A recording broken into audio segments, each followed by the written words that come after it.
Well done, both of you, for taking this fight.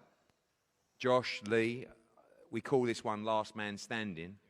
I think we should call it shit or bust, to be honest with you, because I think this is it for both of you guys. Two guys that have been British greats of the last near decade in the sport. Both done it in a different way. You've been there for a long, long time. You came on late, an incredible run, became a world champion. You became a two-time world champion. You stepped up, both filling arenas in your respective cities, two of the biggest fan bases in the country. But let's roll it back to that first fight. The bad blood, the controversy, that incredible night of drama in a fight that you were in control of. What do you remember about that night? Well, I'll start off by saying you keep, and it's your job to do so, Eddie, build a fight, but, you know, I've had 3 fights with L's, and I'm still here for the rematch. No. Well, Brett, you...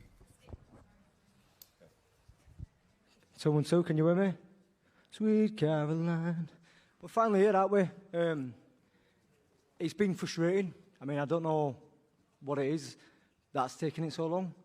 I've done everything on my side of the fence to make it happen. You know, in the first fight, it was amicable. I had nothing but respectfully.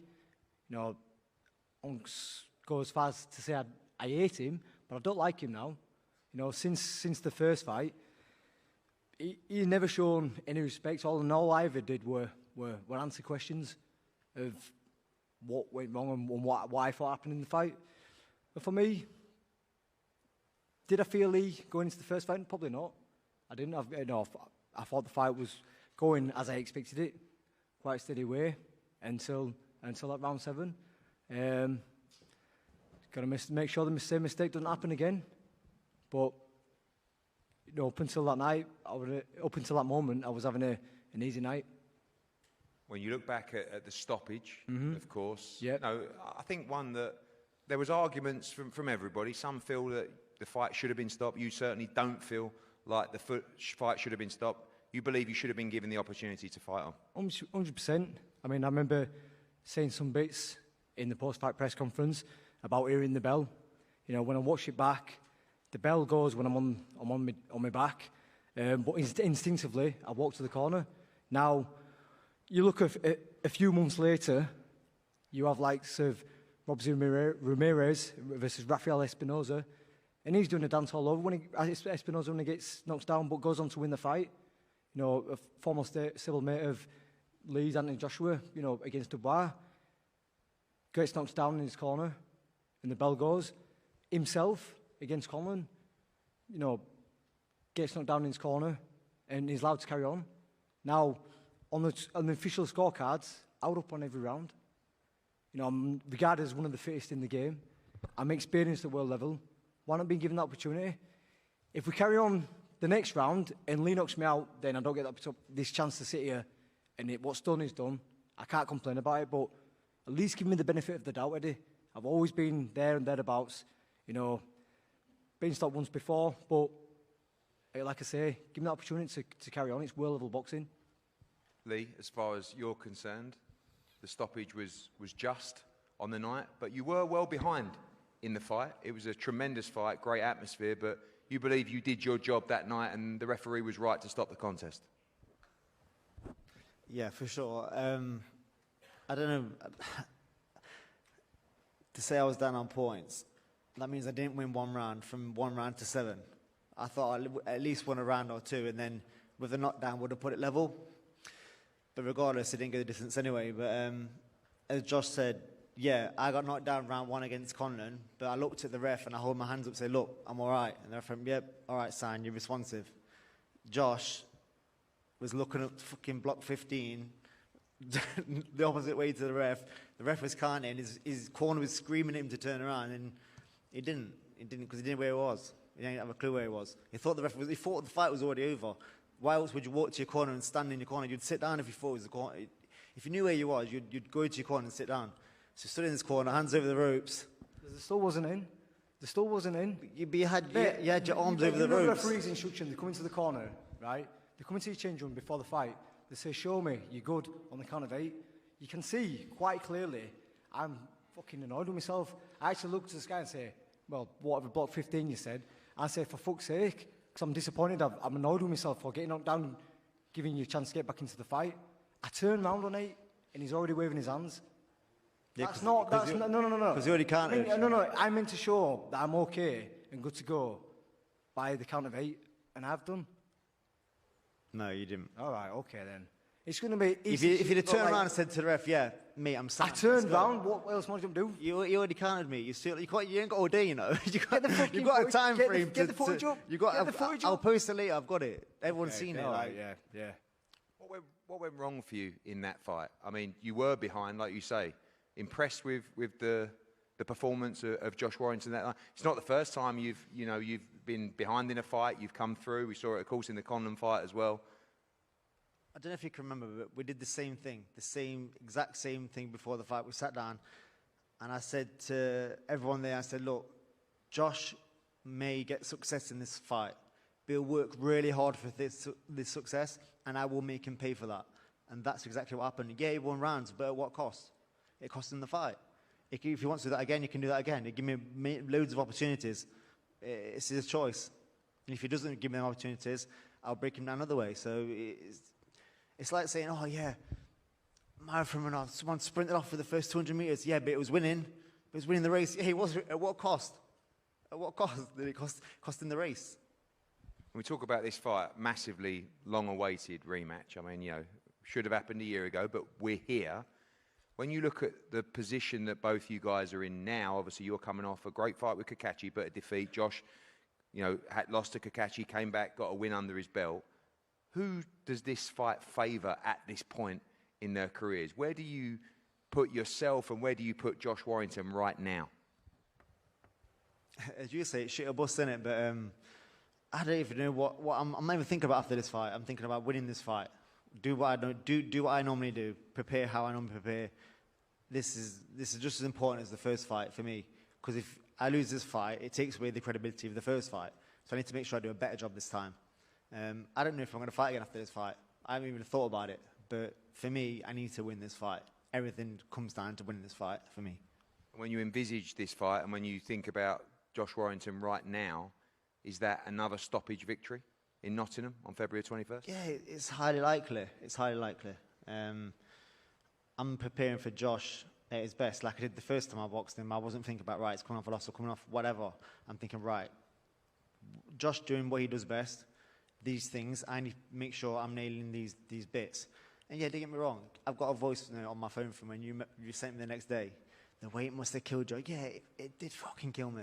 It killed me. So this time going into this fight, I am going to be a bit fresher. I am going to be a bit stronger. And I don't want that performance to look as bad as it did last time. Regardless of how hard he works, I want to be in full control. Josh, same question to you as well. When you think about your career right now, you go back to the Kakachi stoppage of Leigh Wood. Yep. Who's fresher? How's your confidence going into this fight? Well, listen, I know what went wrong in that Kakachi fight, and fair play to Anto. He did what he had to do. Out-hustled me, outboxed me, but he didn't have me spinning around and running back to my corner like he did with Leigh. Never at one stage. I mean, I wasn't even at races already. I was medal elsewhere, but he never had me in that position. And Leigh can sit there and talk about him and his team, look through these bits of data and footage and stuff like that, but you can't sit there and say that you anticipated me be deducted a point in 7th round for an illegal blow. I was facing Leigh, I let the shot go, he slightly turned, he hit the side of his head and I get point taken. I lost my head in a fight that I didn't want to lose a single round, because I believe that I'm a lot better than him, and I just wanted to, whether the fight go 12 rounds or another couple of rounds, I just wanted to outbox him every single round. But that cost me eventually. I made a bit of a mistake, obviously, in that round 7, give him an opportunity. And then, as he claims, he knocked me out. No, he got an opportunity to buzz me, then hit me with 5 clean punches, got up, and the referee stopped it. So, keep looking at that, mate, but that's the truth. That's the truth. And if you was winning every round, you're so far ahead, why would you lose your head over 1 point? Because I'm a perfectionist, Leigh, and I wanted to win. I don't believe that you're at level, and I just don't believe that you should have been able to win a round against me. So that's just it, mate. That's just it.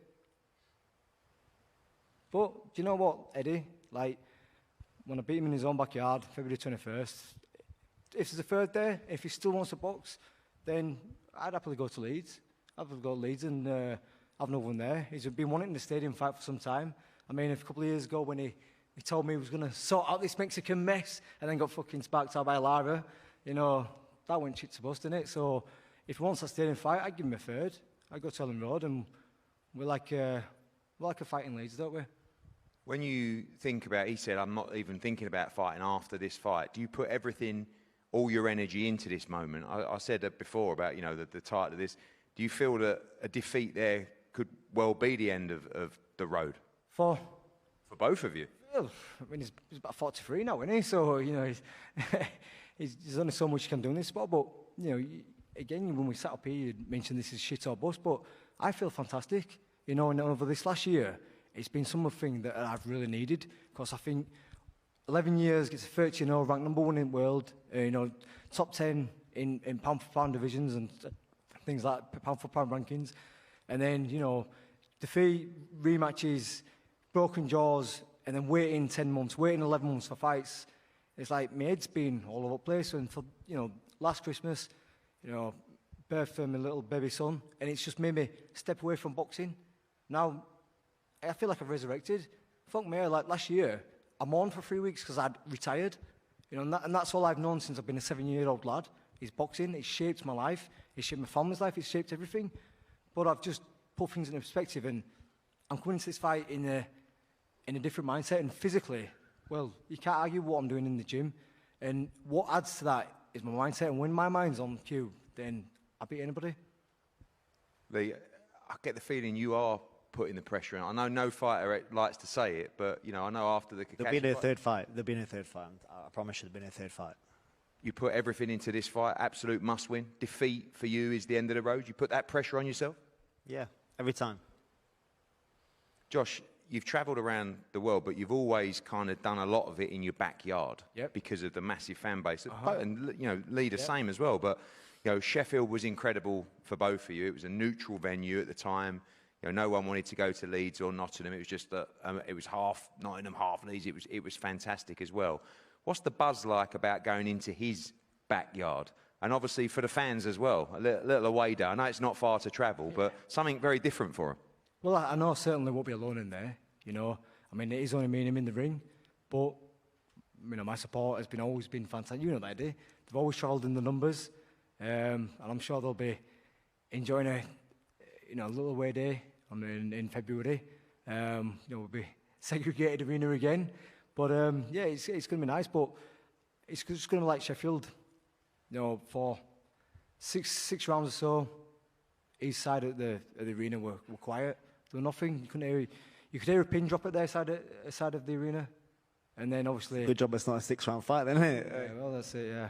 But, you know, then they start getting a bit giddy when he got the stoppage. But it won't be that this time. And it'd be nice to beat him in his own backyard. And when he's had all his glory and success and stuff like that. And, yeah, just Dirty Leigh to come over and take over. Aunt Sue's been on. The ticket requests have been Crazy. Bigger than ever. I think we did 2,000 overnight. We did 1,200 overnight. Yeah. How many days have been? 3 days. Yeah. 2,000 tickets. Yeah, crazy. So massive thank you to everyone that's got behind me as always. From all over the shop, not just Nottingham, literally everywhere. Sending tickets, Ireland, Scotland, London, all over the shop. So yeah, massive thank you to everyone that's got behind me again. Going to be nice and loud and crazy night, February 21st. And what happens on February 21st? How do you envisage the fight? We know the first fight was a fight of two halves, if you like. I mean, you don't see that this time around. You see yourself in control of this fight from early doors? I'll approach the fight. I'll adjust as I need to adjust. Like, if Josh wants to go crazy as he did last time and give me them opportunities, then I'll adjust. But more control this time out, and it's probably a more emphatic stoppage, but in a different manner. Josh, last time we're in control. I think you know you had outboxing him.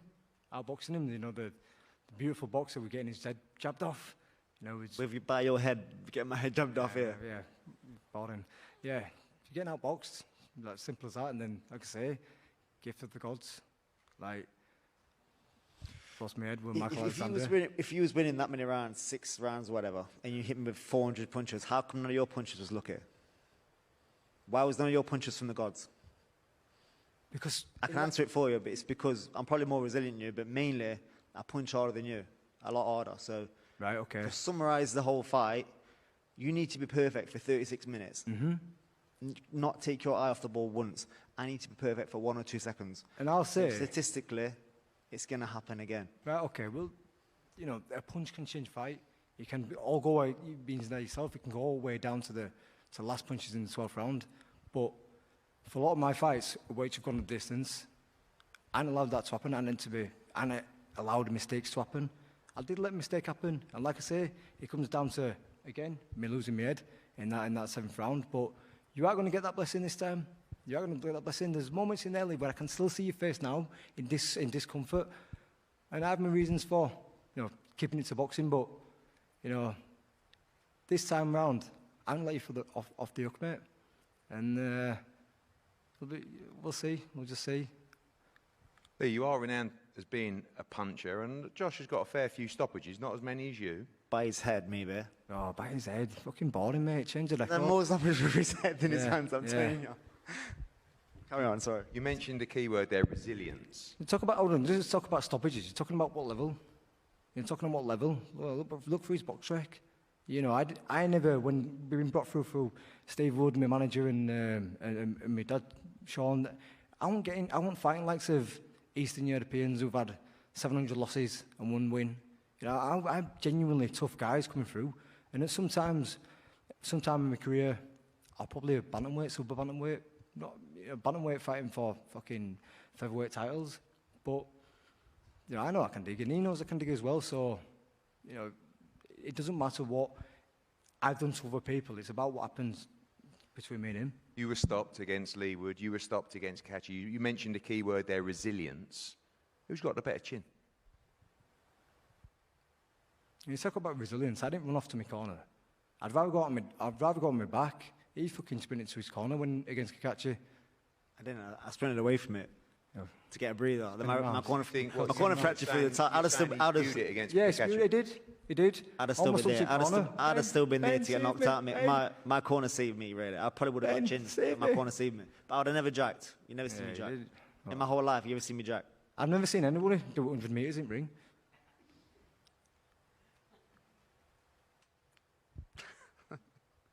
I'm going to hit you so fucking hard. I can't wait. Yeah, exactly. I can't wait for it. Like, the last 2 years, my annoyance is there's never been no respect from yourself to say, you know what, it was a good fight. Josh, we're doing it right. No, you didn't. I did. The only time we did. You were still concussed. The only time we did. You were still concussed. Was in the medical room. And in the ring. That's the only time that you did. And in the ring. Right, you didn't say it in the ring, right? I said really good body shots. I walked into post-fight presser, and you're going, yeah, you're part of game plan. Yeah, we're all part of game plan. Yeah, we knew Josh were going to... Bollocks. That wasn't the case. Bollocks, and since that, you won the fight, so why are you getting so upset about it? So you're delusional. I am. I'm going to drive to Leeds. Seeing you in Manchester, didn't do fuck all. I'm going to drive to Leeds and punch his end. Don't start, you know that one. You did. Someone get the fucking interview. You're deluded, mate. You are deluded. You're delusional. Right, After the fight, I said, look, Josh, that was a hard fight. That's on record. It's on a video. You say, I'm thinking about driving up to Leeds and punching his head in. I might have, because you... Might be retaliation. It might be retaliation, something you said. And then I said in Manchester, well, after the fight, I said, look, great fight, Josh. I tried to pick you up a little bit, because I thought you looked a bit down. I thought, Josh, great fight. You come with some really good body shots. Week after the fight, he started posting some shit. I thought, posting some shit. All I ever posted was a response. That's all I ever posted. It was earlier than that anyway. It was in the post-fight press conference. You were talking shit. There's been no respect. You won the fight. You said, lucky shot. It's like you're the lucky shot. Ref stopped it too early. We're talking about a referee that refs world-class boxing week in, week out. And I've had him many times. You think he got it wrong? You think he got it wrong? Can a human error not happen? Yeah, exactly. Massive. You think he got it wrong? I think he does get it wrong, yeah. And you was looking up to block 5, not knowing where you was. And you walk back to your corner like you've had 50 pints. 50 pints? He was all over I walked back to the corner, And I'm gone, for fuck's sake, because I'm annoyed with myself. Yeah, but I knew where I was. annoyed yourself, but you thought the fight was over. No, I didn't. So why didn't you turn around? I did too. Have I not just said this in like first 10 minutes of this Sean was interview? screaming at you to turn around, you didn't turn around. I turned round on the count of 8. I've just said that. I said that at the start of this, and did I not say that I did? We'll share Did it. I not We'll say share- that? I we'll said share that. it again. Well, say, Hey, I don't need to justify. It didn't happen to me. It happened to you. So I need to. but you're asking me the question, I don't and need I'm to defend answering it, but it's myself. not going in your head. It's on video. I can just share it. You share it. 7, 8 on 8. I turn round. Show me you're all right. If you go down, the referee's instruction in the change room. If you go down at 8, Josh. So if you go down, show me you're all right by 8. Will you show me I you're all right? I show him all right. Yeah. What do you want me to do? All right. Well, that is done. February 21st. How bad do you want to beat this man in Nottingham Arena? Say for 2 years I've been asking for this rematch. You know, like I say, I don't hate him, but I dislike him. I dislike him the way he's gone about things, and you know, it's just going to be enjoyable to share a ring with him, shall we say, Edward. And you know, I've got so much ammunition to drive me in training, to push me. Not that I need it, because I always train my bollocks off anyway. But we've worked on things just in case it were to come about. So I've been more than prepared. You know, he never expected me to box his head off for, you know, at first half of fight. He never expected that. You can sit there and smile and all smug and stuff, and you know, say, yeah, we're all part of the plan. Bollocks. Leigh, I know you want to win. You need to win. The last chance till we meet again in promos and fight week. Look at the man and tell him what happens in front of a sold-out Nottingham Arena, February 21st. I'm going to hit you so hard. I'm going to hit you so fucking hard, and I can't wait. You win this fight by knockout? Absolutely. Josh? You don't see Fallon Bell. Both predict the stoppage, February 21st. It's happening. Well, the feather-fisted pillow puncher is going to stop him. well, February 21st, live on DAZN, we get a British blockbuster, a brilliant card as well, incoming, to be announced this weekend. Tickets go on sale on Monday between these two. As I said, 2 of British boxing's greats over the last decade. 2 former world champions, 2 guys with massive fan bases. It all happens Nottingham Arena, live on DAZN. We're going to have a head-to-head face-off just up here. Thank you.